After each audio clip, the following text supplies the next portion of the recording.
Hello दोस्तों, तो कैसे हैं आप लोग। उम्मीद करता हूँ अच्छे होंगे। मैं भी बहुत अच्छा हूँ। तो आज हम पढ़ेंगे लाइन इंटीग्रल। अच्छा, पिछली क्लास में हम लोगों ने डायरेक्शनल डेरिवेटिव पढ़ा था और वो हमने कंप्लीट कर लिया है और उसके बहुत सारे हमने क्वेश्चंस भी किए थे। Conservative vector field, directional derivative, ये सब हमने पिछली क्लास में कवर कर लिया है। अगर आपने नहीं देखी है वो क्लास वीडियो, वो आप तो ज़रूर देखिएगा। चलिए, आज हम लोग पढ़ेंगे लाइन इंटीग्रल। और ये क्या होता है, देखो, मान लो कोई कर्व है, किसी कर्व के अलोंग, ये कर्व है सी, ठीक है, सी फॉर कर्व। इस कर्व के अलोंग अगर हमें इंटीग्रेशन करना हो तो वो जो इंटीग्रेशन है वो लाइन इंटीग्रल कहलाता है। ठीक है, समझ गए। किसी कर्व के अलोंग, कोई भी कर्व होगा, किसी कर्व के अलोंग किया गया इंटीग्रल लाइन इंटीग्रल कहलाता है। ठीक है, मैं डेफिनेशन लिख देता हूँ। एनी इंटीग्रल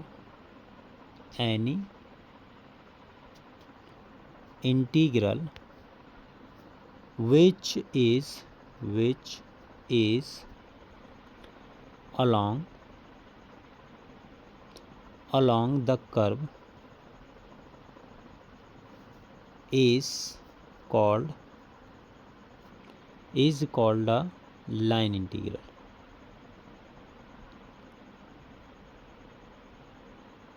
लाइन इंटीग्रल, ठीक है।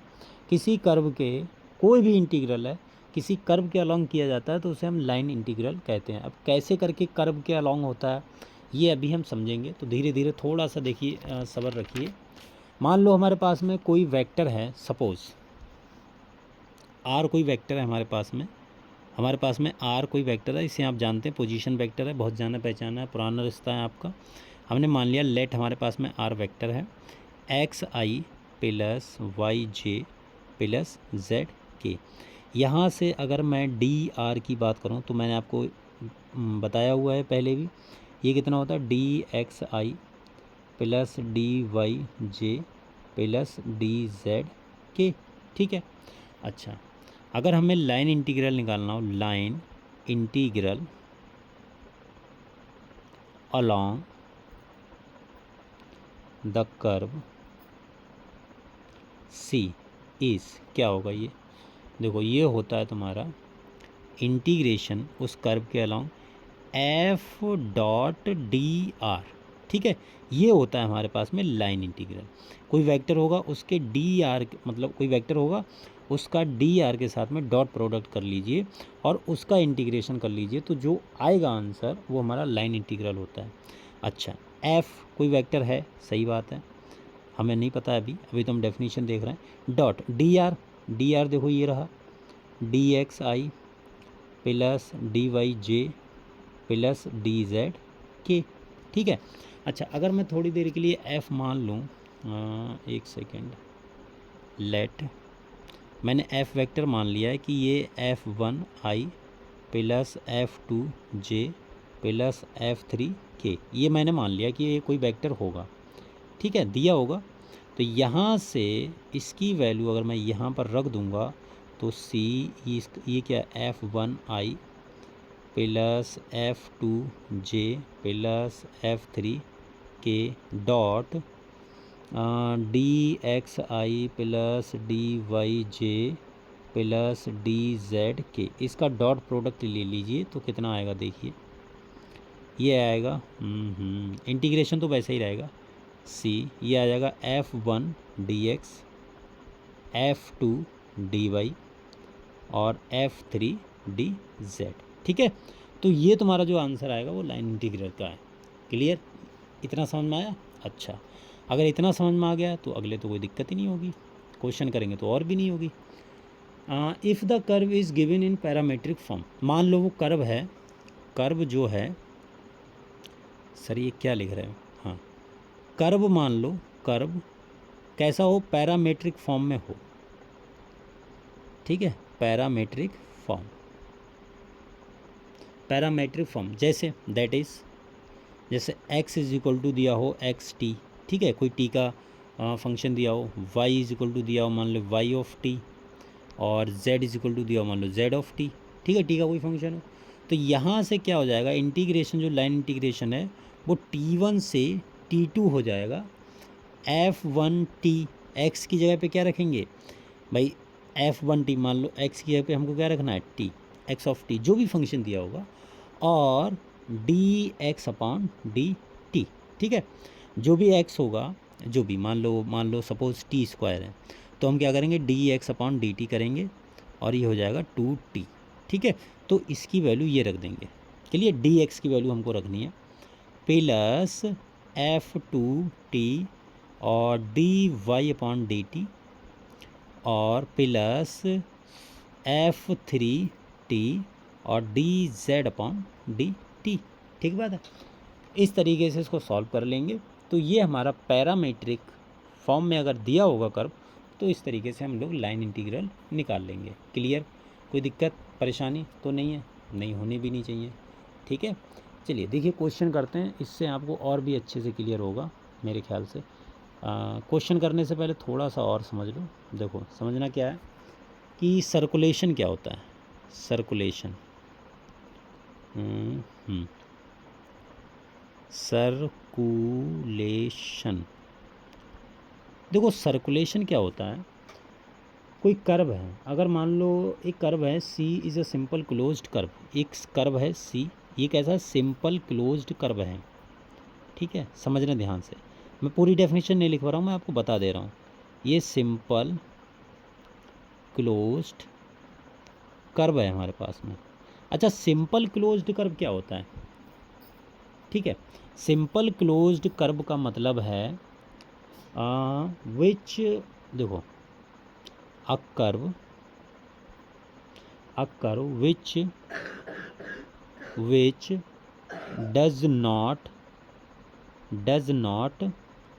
intersect itself, ठीक है। देखो सिंपल क्लोज्ड कर्व का मतलब ये होता है कोई भी कर्व खुद को इंटरसेक्ट ना करे। जैसे अगर मैं बात करूँ, ये कर्व कैसा है, सिंपल क्लोज्ड कर्व है, ठीक है, ये बात सही है। अगर अमन मैंने आपको ऐसा बना दिया कर्व, तो देखो ये कर्व खुद को ही इंटरसेक्ट कर रहा है, मतलब खुद को ही काट रहा है, तो ये सिंपल क्लोज्ड कर्व नहीं है। समझ में आ गया ना सिंपल क्लोज्ड कर्व क्या होता है। तो हमारे पास में क्या होगा, एक सिंपल क्लोज्ड कर्व होगा, ठीक है। वो कैसा होगा, सिंपल क्लोज्ड कर्व जो कि खुद को मतलब इंटरसेक्ट ना करे, ठीक है। Then line integral of F around C is called the circulation of F about C, it is denoted by, तो जो इंटीग्रेशन होता है एफ डॉट डी आर, ये एक क्लोज्ड कर्व के इस तरीके से, जो लाइन इंटीग्रल होता है इसी को हम सर्कुलेशन बोलते हैं, ठीक है। उसके बराबर क्या होता है, इसका देखो सिंपल मतलब जो गोला बनाया ना, इसका मतलब सिंपल क्लोज्ड कर्व है कोई, f1 dx plus f2 dy plus f3 dz, बस समझ में आ गया ना। तो यही लाइन इंटीग्रल क्या बन जाता है, तुम्हारा सर्कुलेशन बन जाता है, अगर कर्व तुम्हारा सिंपल क्लोज्ड कर्व होगा तब, ठीक है। ओके, देखो और दो एक डेफिनेशन और हैं, उन्हें भी देख लो ध्यान से। अगली डेफिनेशन है तुम्हारी वर्क डन। यहाँ से देखो ये इंपॉर्टेंट है, क्वेश्चन आता है यहाँ से, वर्क डन। वर्क डन क्या होता है, इसे हम देखो वर्क डन होता है W.T, ठीक है। वर्क डन आपने फिजिक्स में पढ़ा होगा, और वर्क डन होता है ये होता है F.DR, लाइन इंटीग्रल को ही वर्क डन बोलते हैं, ख़त्म, इतना ही है बस, और कुछ नहीं है। F.DR integration, line integral along the length. Clear, समझ में आया कि नहीं, बताओ, कोई दिक्कत परेशानी नहीं है, होनी भी नहीं चाहिए। तो कोई एक छोटी सी बात है और लिख लो, उसके बाद में क्वेश्चन है, बस फिर क्वेश्चन ही है, उसके बाद में कुछ नहीं है। देखो लाइन इंटीग्रल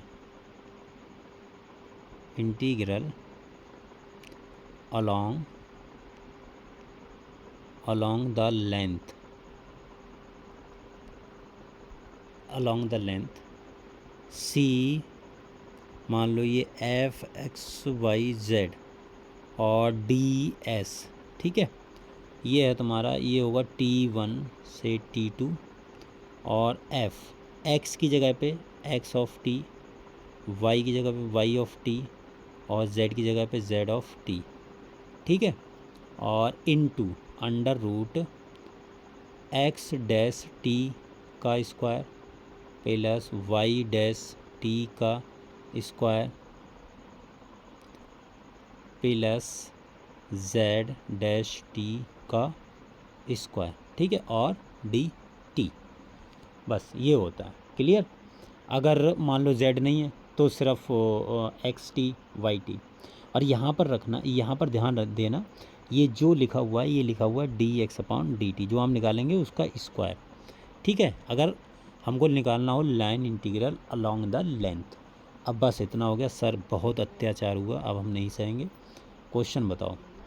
तो देखो क्वेश्चन, मान लो हमको ये इंटीग्रेशन फाइंड आउट करना है कि X square Z D S, ठीक है, where C is the helix, C is the helix, मतलब एक कर्व दिया है सच दैट एक्स बराबर तुमको दिया है, एक्स बराबर तुमको दिया है, क्या दिया है यार, पेन गड़बड़ कर रहा है, सॉरी, एक्स बराबर हमको दिया है, अरे भगवान लिख जा भाई, एक्स बराबर दिया है कॉस टी, वाई बराबर दिया है 2t, किसकी अरे क्वेश्चन दिया है 2t, और ये दिया है साइन टी, ठीक है, फॉर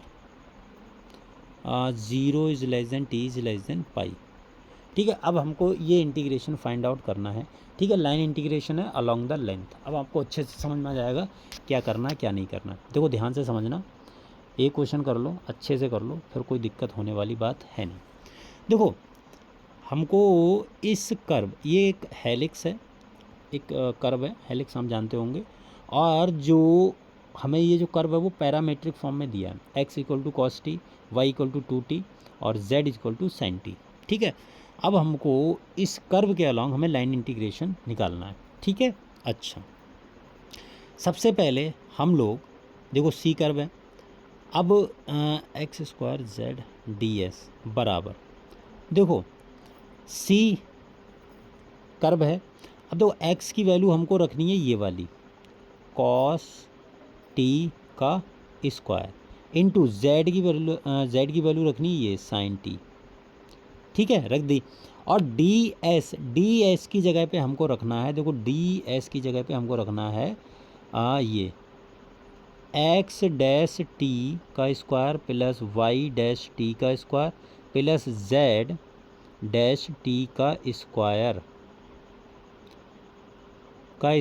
इंटू डी टी, ये डी एस बराबर हमको रखना है, ये आप ध्यान में रखना, ठीक है। यही ऊपर देखो लिखा हुआ है, ये डी एस बराबर ही लिखा हुआ है, अगर आपने नोटिस किया होगा ये वाली चीज़, ठीक है। तो ये हमको डी एस बराबर रखना है, क्वेश्चन को ध्यान से समझते जाइए, ये हमको डी एस बराबर रखना है, तो रख देते हैं। देखो अब देखो एक्स डैश ये है, इसका कितना होगा माइनस का साइन टी डिफ्रेंशिएशन, तो ये साइन टी हो गया इसका square plus y dash t यानी 2, तो 2 का square plus y dash t कितना हो जाएगा 2 हो जाएगा ना, तो 2 का स्क्वायर, और जेड डैश टी कितना होगा कॉस टी, तो कॉस टी का स्क्वायर और डी टी। और टी वन और टी टू क्या है, देखो यहाँ पर ये दिया ना, यहाँ पर क्या आता था टी वन और टी टू कुछ नहीं है, ये तुम्हारी जो दी हुई है ये लिमिट कहाँ से कहाँ तक जा रहा है, तो 0 से पाई तक हमारा जा रहा है। This is your final answer, इसको सॉल्व कीजिए तो ये तुम्हारा आंसर आ जाएगा। ये T1 की वैल्यू है और ये तुम्हारी T2 की वैल्यू है। क्लियर, समझ में आ गया T1 T2 कैसे लेना है, अब बस इसको सॉल्व करना है। तो देखो ये हो जाएगा 0 से पाई, और ये हो गया तुम्हारा कॉस स्क्वायर टी और इंटू साइन टी, और ये कितना आ जाएगा, देखो ये आ गया तुम्हारा sine square T plus 4 plus cos square T d t. देखो इसकी और इसकी वैल्यू कितनी होगी 1 और प्लस 4 √5 हो गया कि नहीं, ये हो गया तुम्हारा √5 और 0 से pi cos square t sine t और डी टी। देखो साइन टी को मान लो टी, सॉरी साइन टी को नहीं कॉस को मान लो, मान लेता हूँ मैं लेट, इंटीग्रेशन है तो सॉल्व कर लोगे, cos t is equal to मैंने मान लिया सपोज़ यू मान लिया, ठीक है, तो ये हो जाएगा माइनस का साइन टी और d t is equal to d u, ठीक है। तो sine t d t equal to क्या रख दोगे, माइनस का डी यू रख दोगे, माइनस का उधर भेज दो ये, ठीक है। तो यहाँ से ये हो जाएगा तुम्हारे पास में √5 और 0 से पाई और इसके बराबर मान लिया मैंने यू स्क्वायर और इसकी जगह पे माइनस का डी यू, ठीक है। अब देखो बात रही लिमिट की, तो लिमिट ये तुम्हारी टी की है, हमें यू में चेंज करनी, तो लिमिट भी यहीं चेंज कर लिया करो, ठीक है। लिमिट आप चेंज कर लोगे तो ज़्यादा सही रहेगा। तो अगर देखो टी की वैल्यू 0 है तो कॉस 0 की वैल्यू कितनी होगी 1, तो यू की वैल्यू कितनी आ गई 1 आ गई, लोअर लिमिट। और अपर लिमिट अगर इसकी वैल्यू पाई है, मतलब टी की वैल्यू पाई है, तो कॉस पाई की वैल्यू कितनी होती है -1, तो यू की वैल्यू आ गई है -1, ठीक है। तो अपर लिमिट -1, लोअर लिमिट 1। तो यहाँ से इसको भी मैं हटा दे रहा हूँ, अरे ये क्या होगा, हाँ सही है अच्छा ये कितना हो जाएगा 1 और ये माइनस का 1। इतना बात आपको समझ में आया, हजम हुआ बात, कोई दिक्कत तो नहीं है। चलिए बस, तो यहाँ से ये आ जाएगा, माइनस बाहर निकाल लिया और यू स्क्वायर का इंटीग्रेशन कर दो, तो u³ और ये आ गया तुम्हारा 1 से -1, ठीक है। तो माइनस का √5 और -1 रखोगे तो -1/3 और माइनस ये रखोगे तो माइनस का 1/3, प्लस का 1 रखना है ना ये वाला लोअर लिमिट। तो ये कितना हो गया फाइनली 2/√3 माइनस का √5 और ये आ गया तुम्हारा माइनस का 2/3, तो ये हो जाएगा 2√5/3। This is your final answer. बताओ समझ में आया। तो इस तरीके से हमको लाइन इंटीग्रल निकालना है, कोई दिक्कत वाली बात नहीं है, कोई समस्या वाली बात नहीं है, ठीक है। तो देखो आज हमने लाइन इंटीग्रेशन पढ़ा और उसका एक क्वेश्चन देखा, ठीक। अगले हम लोग और भी क्वेश्चंस करेंगे, आज के लिए हम लोग इतने रखते हैं क्योंकि थोड़ा काम है मुझे, इसलिए मुझे कहीं पर जाना है। तो आज के लिए हम लोग इतना रखते हैं, मिलते हैं अगली वीडियो में, तब तक के लिए बाय बाय।